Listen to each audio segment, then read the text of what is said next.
So I'm now stood in my base layer, mid layer, and my insulation layer. Pretty toasty at the moment because I'm obviously inside and there's no wind or rain.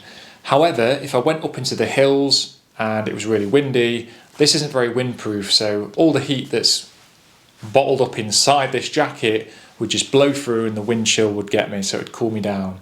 And likewise, if it was pissing it down with rain, then yes, this can hold some heat when it's wet, but if it's wet and windy, it's just going to wick away the heat and I'm going to end up soaking wet and freezing cold. So I need some form of outer layer, and the two options we've got with outer layers are soft shell layers and hard shell layers. Hard shell is simply your Gore-Tex, so you're waterproof, and this is what's known as a hard shell jacket. So if I was to put this over the top, it's going to protect me from the rain. It's also going to protect me from the wind chill as well, isn't it? So banging that over the top of this would be fantastic. Stay nice and warm and dry. I've also got trousers, so hard shell trousers. So these are waterproof trousers.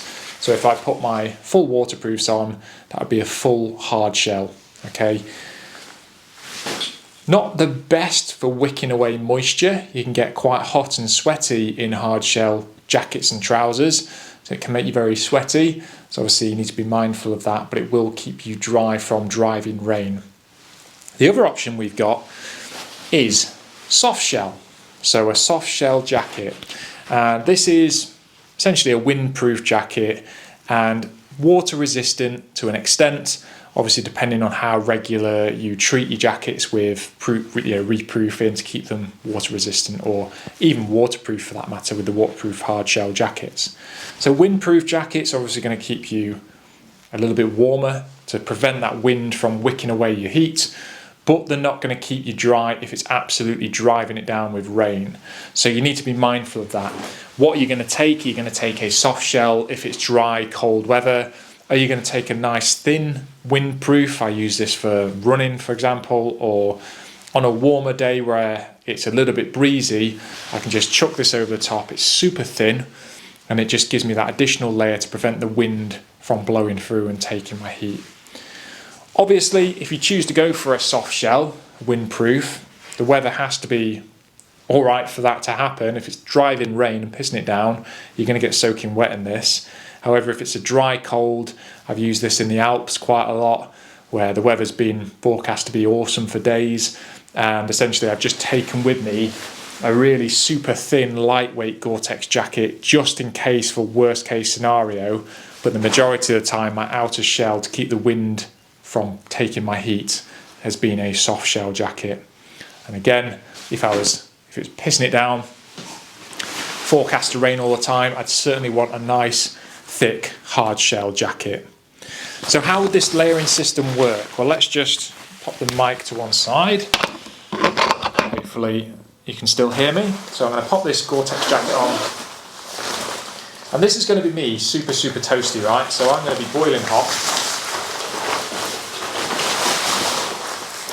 And I'm going to be super dry.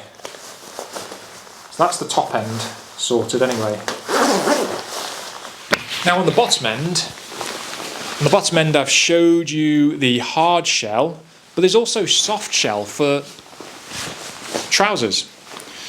So you can get soft shell trousers that are nice and thick, they're wind resistant, they're water resistant. So in the winter especially, I would wear these thick soft shell trousers to go winter mountaineering, winter climbing, make sure they're reproofed so they're all good to go.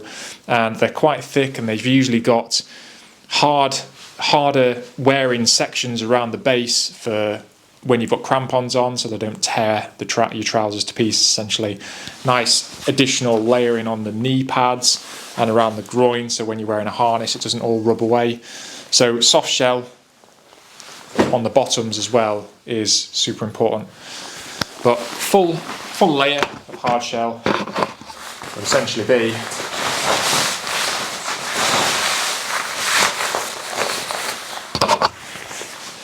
good to go. So now that's my full kind of layering system on, where I'm nice and toasty.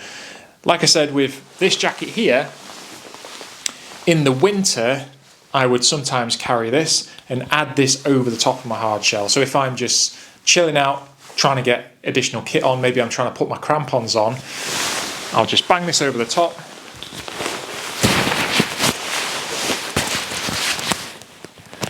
Sometimes I won't even do it up. If I'm wearing thick gloves, sometimes I'll just throw it over the top of me so that I've got something with my hood up so I can get over and start doing my crampons and stay nice and toasty while I'm stood still. But this is also great for when I'm on a belay stance.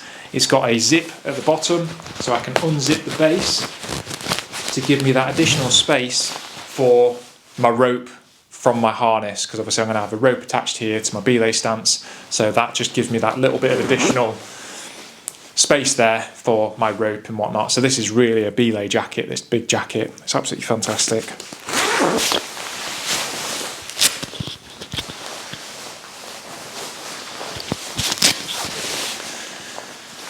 So obviously with this layering system, I wouldn't necessarily always have to walk around with the entire system on. So if it's raining, I don't need to have my mid layer and insulation jacket underneath this jacket. I can just have a base layer with my Gore-Tex jacket on top, my hard shell.